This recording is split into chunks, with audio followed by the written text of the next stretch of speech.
ඉතින් ආදරණීය යාළුවනේ TCC Family Vlog අපිත් එක්ක එකතු වෙලා ඉන්න ඔයාලට අද අරන් එන මේ vlog එක නම් ඔයාලා හැමදාම දකින්න තැනට වඩා චුට්ටක් වෙනස් තැනක.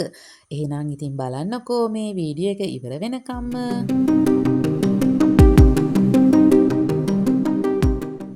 ඉතින් මේ තියෙන්නේ අපේ අනාගතය වෙනුවෙන් අපි ආයෝජනයක් කරන තැනක්. මෙතන කරන දේ මොකක්ද කියලා දැනගන්න ඔන්න වීඩියෝ එක ඉවර වෙනකම්ම බලන්න කියලා ආදරෙන් ආරාධනා කරනවා. ඉතින් මමයි මගේ හස්බන්ඩ්ුයි එකතු වෙලා අපි දෙන්නගේ මහන්සියෙන් අපි දෙන්නගේ කාලය යොදවලා අපේ අනාගතය වෙනුවෙන් අපි පුංචි ආයෝජනයක් කරනවා මෙන්න මේ ඉඩමේ.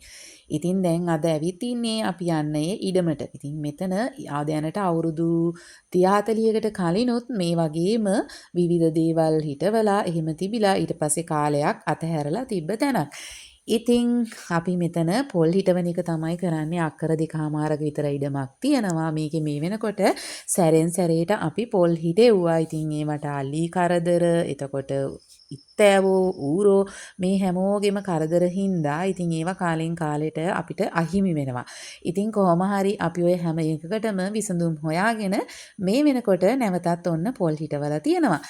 ඉතින් අපි ඒ හේනේ තමයි අද මේ ඉන්නේ. පොල් හේනේ. ඉතින් මේ පොල් හේනේ තියෙනවා ඔයාලට පෙන්වන්න සුවිශේෂී ගහක්. මම පෙන්නන්නම්කෝ මෙන්න මේක සාමාන්‍යයෙන් අපේ මේ නිකවරටිය පැත්තෙන් පටන් ගත්තාම එතනින් එහාට අනුරාධපුරේ වවුනියාව ත්‍රිකුණාමලේ ඔන්න ඔය පැතිවලට යනකොට තමයි දකින්න හම්බ වෙන්නේ. ඔයාලා හිතන්නේ මොකක් කියලාද? මේක මයිල ගහක්. සාමාන්‍යයෙන් මං හිතන්නේ හම්බන්තොට ওই පැත්තට වෙනකොටත් මයිල ගස් තියෙනවා.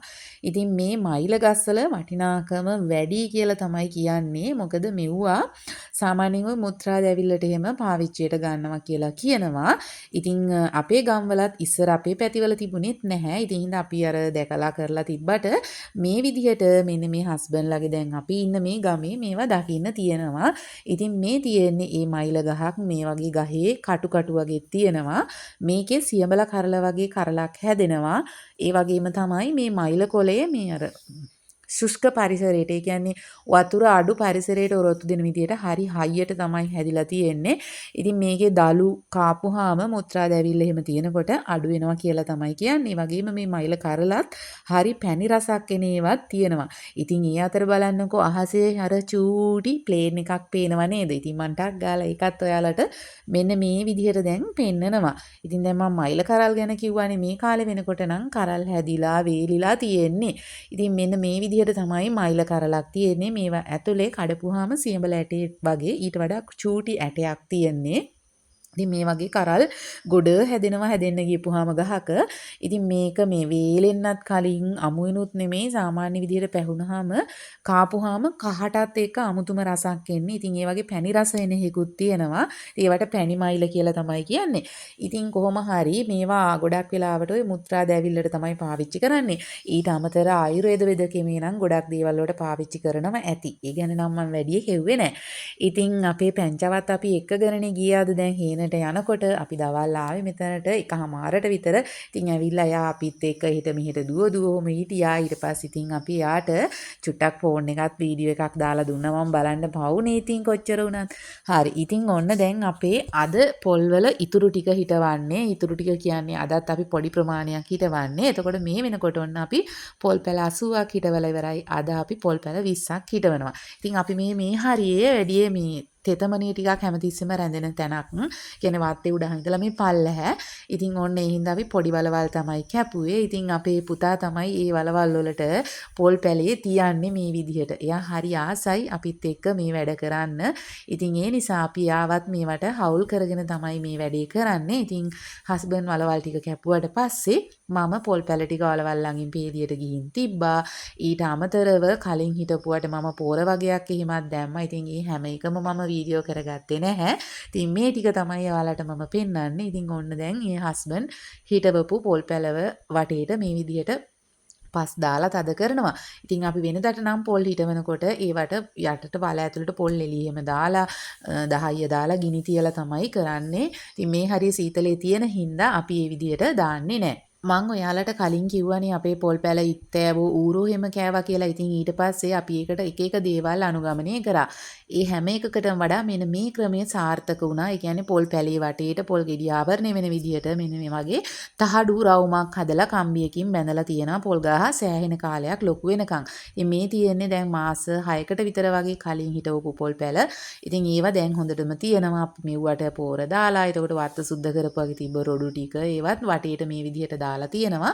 ඉතින් මේ වෙනකොට පොල් පැල 80ක් තියෙනවා පරණ හිටවපුවා. එතකොට අද හිටවන 20ත් එක්ක පොල් පැල 100යි. එතකොට තව පොල් පැල 20ක් විතර දාන්න ඉඩ තියෙනවා. ඊට අමතරව තැඹිලි පැලක් දානවා. ඊට පස්සේ ඉතින් මේක එක එක දේවල් කරනවා. ඉතින් අද කියන්න ඕන තව දෙයක් ඔයාලට ඒක මට අමතකුණානේ කියන්න.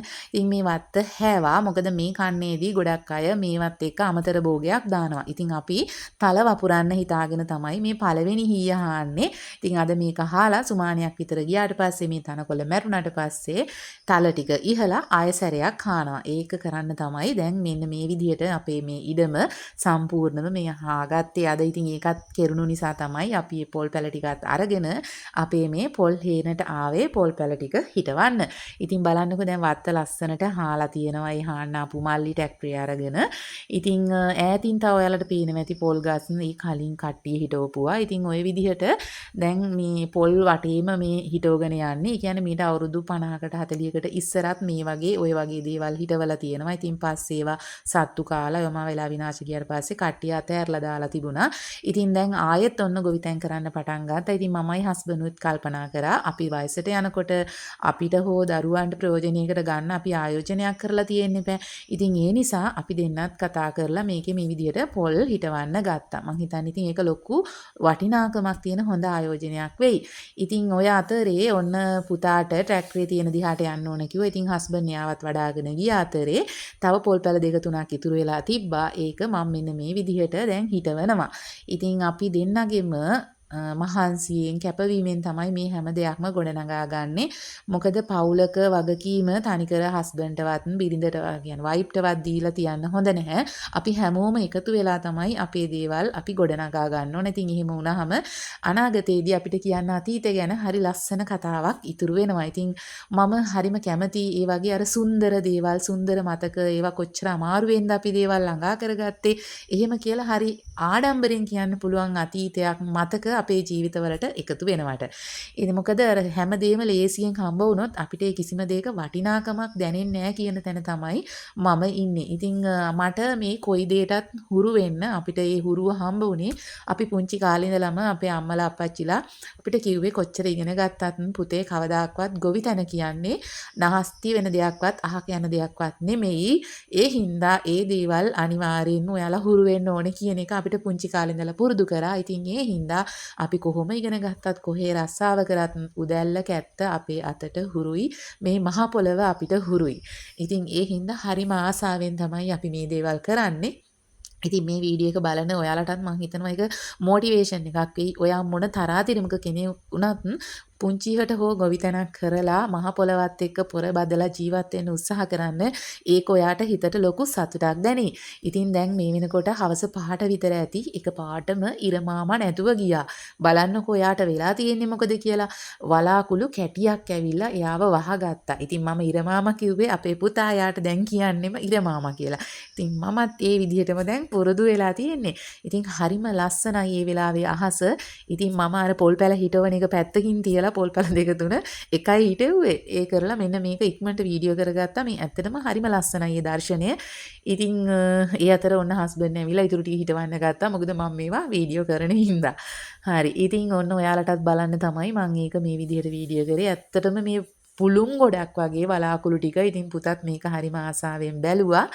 මේ අපිට මේ වගේ දේවල් කරනකොට ඉතින් සෝබා දහමෙත් මේ වගේ දේවල් දැක්කහම ඒවා ජීවිතේ විඳිමින් ඒවා වින්දනය කරමින් තමයි අපි කරන දේ කරන්න ඕන ආශාවෙන් කැමැත්තෙන්. එහෙම වුණාම අපිට කිසිම දෙයක් එපා වෙන්නේ නැහැ. ඉතින් ඒක මම නම් අත්දැකීමෙන්ම දන්න දෙයක්. උයන්න ගියත් අපෝ මේක කරන්න බෑ එපා වෙනවා කියලා හිතන්නේ නැතුව ඒ හැම දෙයකම පුංචි හද්දයක් අපේ ජීවිතයට එකතු කරගනිමින් වින්දනයක් ලැබමින් තමයි මම නම් මේ හැමදේම කරන්නේ. අපි කියන්නේ ජීවිතේ විඳිනවා ජීවිතේ ඒ මොහොත විඳිනවා කියලා.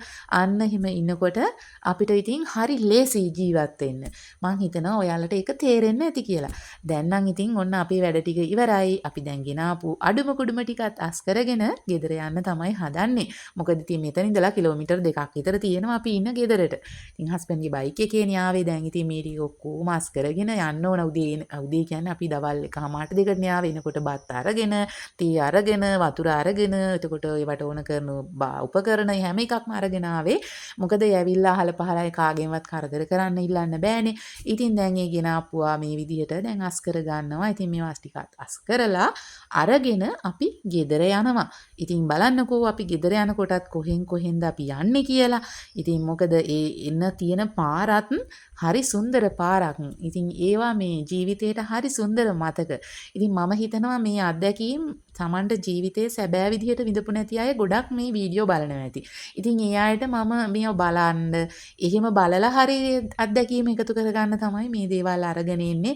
ඉතින් සමහර අයට හිතනවා ඇති මේවා මොනවද කියලා. ඉතින් මේ තමයි අපේ සැබෑ ජීවිතේ අර මහ පොළවේ පය ගහලා ජීවත් වෙන සැබෑ ජීවිතේ. ඉතින් මොකද බොරුව ආටෝපේ පුහු ආටෝපේ අරගෙන ඉන්න අවශ්‍ය නැහැ. ඉතින් අපි සාමාන්‍ය ජීවත් වෙන විදිහ තමයි අපි මේ ඔයාලත් එක්ක බෙදාගන්නේ. ඉතින් මේක මේ කාටම හරි කෙනෙක් එයාගේ ජීවිතේ නැගිටින්න උදව්වක් වෙන්න පුළුවන් කියන තැන මම ඉන්නවා. ඉතින් එහෙම වුණොත් ඒක මට ලොකු සතුටක්. ඉතින් දැන් ඔන්න ගෙනාපු ටික ඔක්කොම අස් කරගත්තා. අපි දැන් ඉතින් ඒවත් උරේකට දාලා බෑග් එකටත් දාලා ඒ ඔක්කොම ටික මමත් අරගෙන මේ විදිහට යනවා.